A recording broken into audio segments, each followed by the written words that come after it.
Selamat pagi semuanya. Pada hari ini kami dari kelompok 4 akan mempresentasikan materi kami. Nah, perkenalkan nama saya Arnepo, saya dari program studi PG PAUD. Nah, di sini saya sebagai pemateri pertama. Materi yang akan saya bahas pada kali ini adalah perkembangan pada masa prakelahiran. Nah, bagaimana Anda lahir? Anda lahir dari jutaan sel dan jutaan sperma. Jadi, satu sel telur dan satu sperma bergabung untuk menghasilkan Anda. Kemudian, pembuahan terjadi ketika satu sel sperma tunggal dari laki-laki bergabung dengan satu ovum atau sel telur di dalam saluran indung telur ke dalam kandungan perempuan. Dalam proses yang disebut pembuahan, nah sel telur yang dibuahi oleh sperma disebut zigot. Pada saat mengakhiri perjalanannya 3 hingga 4 hari melalui saluran indung telur ke dalam kandungan dan mencapai kandungan. Sel telur akan pecah menjadi sekitar 12 hingga 16 sel. Baiklah, di sini saya akan menjelaskan rangkaian perkembangan prakelahiran. Rangkaian perkembangan prakelahiran ada 3, namun yang akan saya bahas periode germinal dan periode embrionis. Periode fetal akan dilanjutkan oleh pemateri selanjutnya.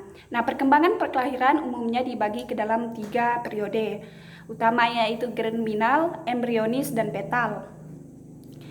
Saya akan membahas periode germinal terlebih dahulu.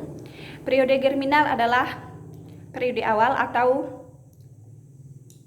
germinal period. Ialah periode perkembangan perkelahiran yang terjadi atau berlangsung pada 2 minggu setelah pembuahan. Ini meliputi penciptaan zigot. Setelah zigot dilanjutkan dengan pemecahan sel, kemudian melekatnya zigot ke dinding kandungan.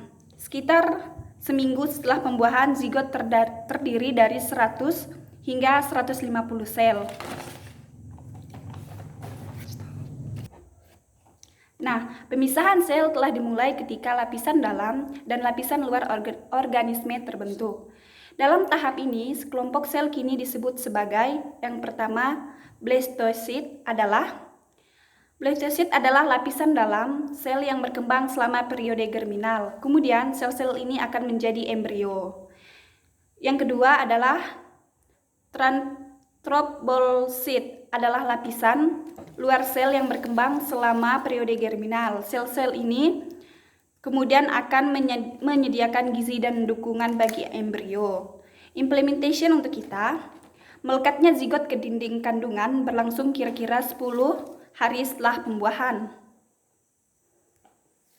Selanjutnya, saya akan membahas periode embrionis atau embryonic period. Periode embrionis merupakan periode berkembangnya perkelahiran yang terjadi dari 2 hingga 8 minggu setelah pembuahan. Nah, selama periode embrionis, angka pemisah sel meningkat, artinya bertambah banyak. Kemudian sistem dukungan bagi sel tersebut dan organ-organ mulai tampak. Pada saat zigot mendekati dinding peranakan, sel-selnya akan membentuk 2 lapisan. Nah, masa sel sekarang disebut embrio. Kemudian, di dalam embrio terdapat 3 lapisan sel di dalamnya, yaitu yang pertama endorem. Endorem adalah lapisan dalam sel yang akan berkembang menjadi sistem pencernaan dan pernapasan. Nah, sistem pencernaan di sini adalah usus dan anus. Kemudian sistem pernapasan yaitu paru-paru dan hidung ataupun mulut. Kemudian yang kedua adalah ektodrem, merupakan lapisan paling luar yang akan menjadi sistem saraf, penerima sensor yaitu telinga, hidung, dan mata, dan bagian kulit yaitu rambut dan kuku. Kemudian yang ketiga adalah mesodrem. Mesodrem adalah lapisan tengah yang akan menjadi sistem peredaran. Sistem peredaran ini adalah sistem peredaran darah kecil dan darah besar. Kemudian tulang, otot, dan sistem pembuangan kotoran badan. Sistem pembuangan kotoran badannya itu feses, dan sistem reproduksi atau jenis kelamin laki-laki dan perempuan. Setiap bagian tubuh pada akhirnya akan berkembang dari 3 lapisan ini. Endorem utamanya menghasilkan bagian dalam tubuh, kemudian mesodrem utamanya menghasilkan bagian-bagian yang mengelilingi wilayah tubuh, dan ektodrem adalah utamanya menghasilkan bagian-bagian permukaan.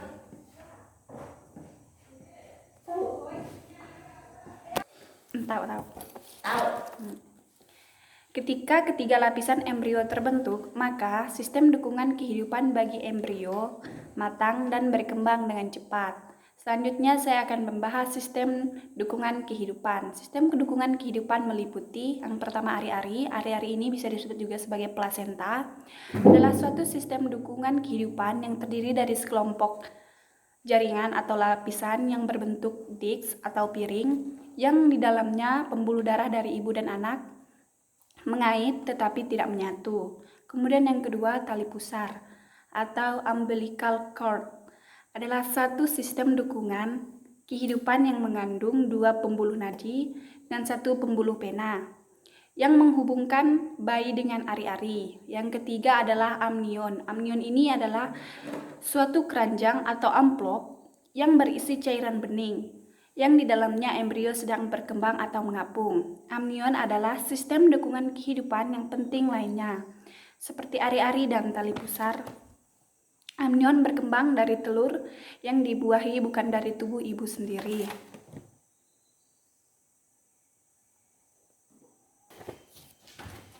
Baiklah, kesimpulan untuk materi saya pada hari ini adalah jadi, masa prakelahiran adalah suatu pembuahan yang terjadi dari pertemuan sel sperma dan sel telur yang bernidasi pada dinding rahim, kemudian membentuk zigot, embrio dan menjadi petal di mana petal bernapas menggunakan ari-ari yang memberikan oksigen melalui umbilikal sehingga terlahirlah Anda.